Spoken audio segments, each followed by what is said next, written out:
ರಾಜ್ಯದಲ್ಲಿ ಈ ಬಾರಿ ಮಳೆ ಸುರಿಯುತ್ತಾ ಅನ್ನೋದೇ ಅನುಮಾನ ಆಗಿದೆ. ಯಾಕಂದ್ರೆ ಜೂನ್ ತಿಂಗಳು ಕಳೆದ್ರೂ ಮಳೆಯ ಅಬ್ಬರ ಇಲ್ಲ. ಇದರ ಜೊತೆಗೆ ಜುಲೈ ತಿಂಗಳಲ್ಲೂ ಮಳೆ ಪ್ರಮಾಣ ಕಮ್ಮಿ ಎನ್ನಲಾಗ್ತಾ ಇದೆ. ಹೀಗಾಗಿ ರೈತರು ಕಂಗಾಲಾಗಿದ್ದಾರೆ.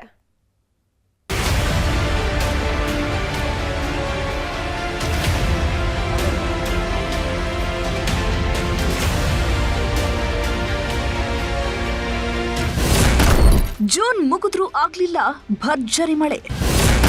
ಕರುನಾಡಿಗೆ ಕಾಡ್ತಿದೆ ಭೀಕರ ಜಲಕ್ಷಾಮ.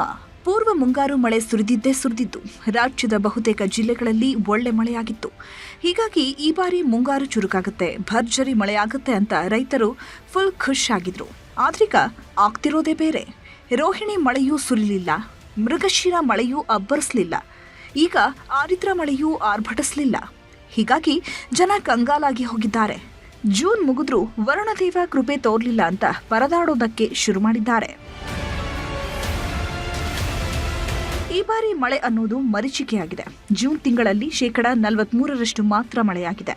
ಇದನ್ನೇ ಜನರು ಅರಗಿಸಿಕೊಳ್ಳೋದಕ್ಕಾಗ್ತಿಲ್ಲ. ಇದರ ಬೆನ್ನಲ್ಲೇ ಮತ್ತೊಂದು ಆಘಾತಕಾರಿ ವಿಷಯ ಹೊರಬಿದ್ದಿದೆ.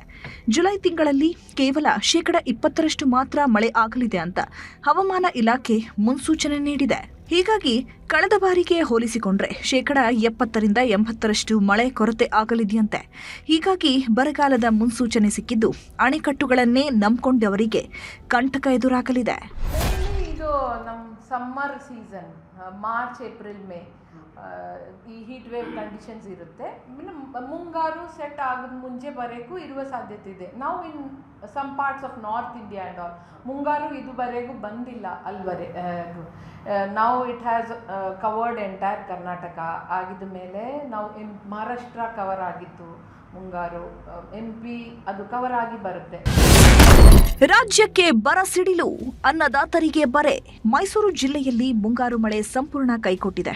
ಡ್ಯಾಂಗಳೆಲ್ಲ ಬರಿದಾಗಿದ್ದು ನಾಲೆಗಳಲ್ಲಿ ನೀರೇ ಹರಿತಾ ಇಲ್ಲ.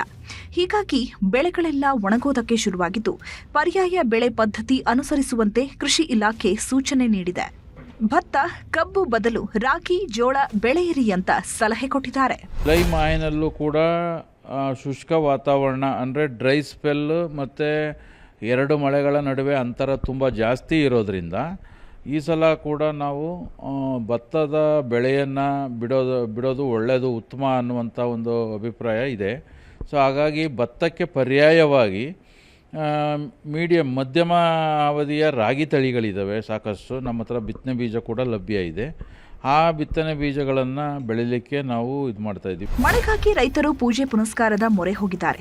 HD ಕೋಟೆ ತಾಲೂಕಿನ ತುಂಬಸೋಗೆ ಗ್ರಾಮದಲ್ಲಿ ಮಕ್ಕಳು ಮಳೆಗಾಗಿ ಕಪ್ಪೆ ಮೆರವಣಿಗೆ ಮಾಡಿದ್ದಾರೆ. ತೋಟದ ಬಾವಿಯಲ್ಲಿ ಕಪ್ಪೆ ಹಿಡಿದು ಪೂಜೆ ಮಾಡಿ ಗ್ರಾಮ ದೇವತೆ ಮಾರಮ್ಮನಿಗೆ ಪೂಜೆ ಸಲ್ಲಿಸಿ ಪ್ರಾರ್ಥಿಸಿದ್ದಾರೆ. ನಂತರ ಊರಲ್ಲಿ ಸಂಗ್ರಹಿಸಿದ್ದ ದವಸ ಧಾನ್ಯಗಳಿಂದ ಅಡುಗೆ ಮಾಡಿ ಅನ್ನ ಸಂತರ್ಪಣೆ ಮಾಡಿದ್ರು.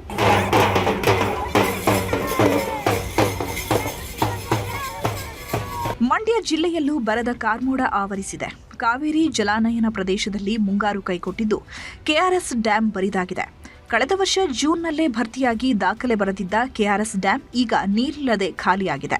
ಕಳೆದ ವರ್ಷ ಇದೇ ದಿನ KRS ಡ್ಯಾಂ ಭರ್ತಿಯಾಗಿತ್ತು. ಆಗ CM ಆಗಿದ್ದ ಸಿದ್ದರಾಮಯ್ಯ ಬಾಗಿನ ಅರ್ಪಿಸಿದ್ರು. ಆದರೆ ಈ ಬಾರಿ KRS ಜಲಾಶಯಕ್ಕೆ ಹನಿ ನೀರು ಬಂದಿಲ್ಲ.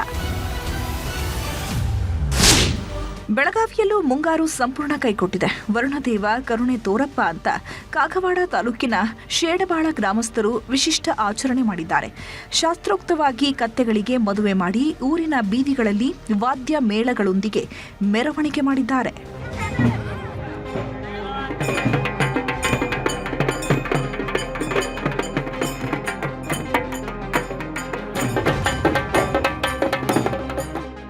ಹುಬ್ಬಳ್ಳಿಯಲ್ಲೂ ಹನಿ ಮಳೆ ಆಗ್ತಿಲ್ಲ. ಮುಂಗಾರು ಆರಂಭವಾಗಿ ಜೂನ್ ಮುಗಿತಾ ಇದ್ರೂ ಇನ್ನೂ ವರುಣನ ದರ್ಶನವಿಲ್ಲ. ಹೀಗಾಗಿ ಬಿತ್ತಿದ ಬೆಳೆಗಳೆಲ್ಲ ಒಣಗೋದಕ್ಕೆ ಶುರುವಾಗಿದ್ದು ರೈತರು ಕಂಗಾಲಾಗಿದ್ದಾರೆ. ಸಾವಿರಾರು ಹೆಕ್ಟೇರ್ ಪ್ರದೇಶದಲ್ಲಿ ಬಿತ್ತನೆ ಮಾಡಿದ ಹೆಸರು, ಉದ್ದು, ಶೇಂಗಾ, ಸೋಯಾಬೀನ್, ಮೆಕ್ಕೆಜೋಳ ಒಣಗೋದಕ್ಕೆ ಶುರುವಾಗಿದೆ. ಕೆಲವೇ ದಿನಗಳಲ್ಲಿ ಮಳೆ ಆಗದೇ ಇದ್ದಲ್ಲಿ ಮೊಳಕೆ ಒಡೆಯೋ ಬೆಳೆಗಳೆಲ್ಲ ಸರ್ವನಾಶವಾಗಲಿದೆ.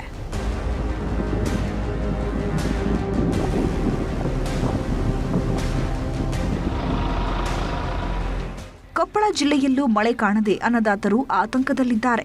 ಮುಂಗಾರು ಪೂರ್ವ ಮಳೆ ಉತ್ತಮವಾಗಿ ಸುರಿದಿದ್ರಿಂದ 1.63 ಲಕ್ಷ ಹೆಕ್ಟೇರ್ ಪ್ರದೇಶದಲ್ಲಿ ಬಿತ್ತನೆ ಮಾಡಿದ್ರು.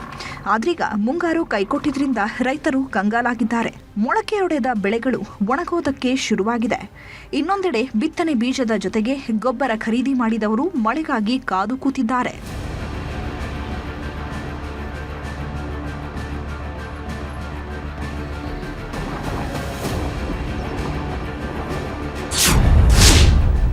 ಮಲೆನಾಡಲ್ಲಿ ವರುಣಾರ್ಭಟ, ಸಾಲು ಸಾಲು ಅವಾಂತರ. ಉತ್ತರ ಕರ್ನಾಟಕದಲ್ಲಿ ಬರದ ಛಾಯೆ ಆವರಿಸಿದ್ರೆ ಚಿಕ್ಕಮಗಳೂರಿನ ಹಲವೆಡೆ ಭರ್ಜರಿ ಮಳೆಯಾಗಿದೆ. ಇಷ್ಟು ದಿನ ಶಾಂತವಾಗಿದ್ದ ವರುಣದೇವ ಈಗ ಅಬ್ಬರಿಸೋದಕ್ಕೆ ಶುರು ಮಾಡಿದ್ದಾನೆ. ಕಳಸಾ ತಾಲೂಕಿನಲ್ಲಿ ಬಿರುಗಾಳಿ ಸಮೇತ ಮಳೆಯಾಗಿದ್ದು ಸಾಲು ಸಾಲು ಅವಾಂತರಗಳೇ ಸೃಷ್ಟಿಯಾಗಿವೆ. ರಸ್ತೆಗೆ ಅಡ್ಡಲಾಗಿ ಬೃಹತ್ ಮರ ಉರುಳಿ ಬಿದ್ದಿದ್ದು ವಾಹನ ಸವಾರರು ಪರದಾಡಿದ್ರು.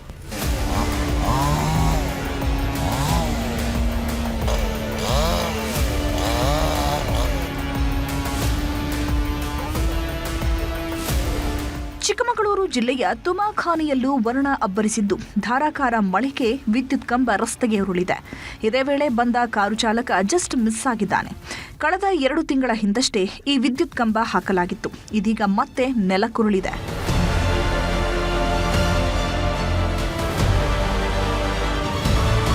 ಒಟ್ನಲ್ಲಿ ಇಡೀ ಕರುನಾಡಿನ ಅಲ್ಲಲ್ಲಿ ಮಳೆ ಆಗ್ತಿರೋದು ಬಿಟ್ರೆ ಬಹುತೇಕ ಭಾಗಗಳಲ್ಲಿ ಬರದ ಛಾಯೆ ಆವರಿಸಿದೆ. ಜುಲೈನಲ್ಲೂ ಮಳೆ ಆಗ್ಲಿಲ್ಲ ಅಂದ್ರೆ ರೈತರ ಬದುಕು ದೇವರಿಗೆ ಪ್ರೀತಿ ಎನ್ನುವಂತಾಗಲಿದೆ. Bureau report, news 18.